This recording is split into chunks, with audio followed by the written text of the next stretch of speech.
Така, значи, на те скапани долни мръсни, долни противни ганни курвички, искам да ви кажа, че вие сте големи, а разпоретения балсам в путката майна бахва разпоретите грозните. Първо се вижте колко пъти са бали.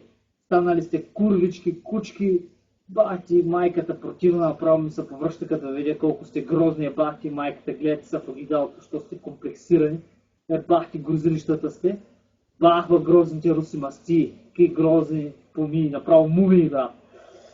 Така искам да кажа, че путките ви са толкова ебани, че клитора ви е разширен вече, путката ви е разширена вече толкова много.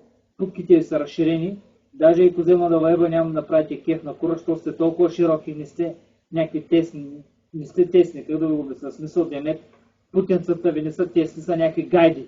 Кофа без дъно, разбираш ли, бутам не мога да остане нищо, той е направо толкова широко, че направо може да се вкараш и двете ръце путката й, даже и главата си мога да вкарам путките й.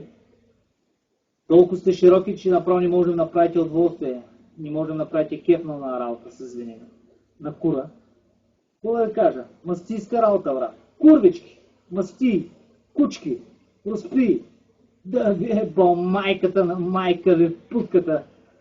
Ей това мога да кажа. Руси разпоретени. Кофи без дъно.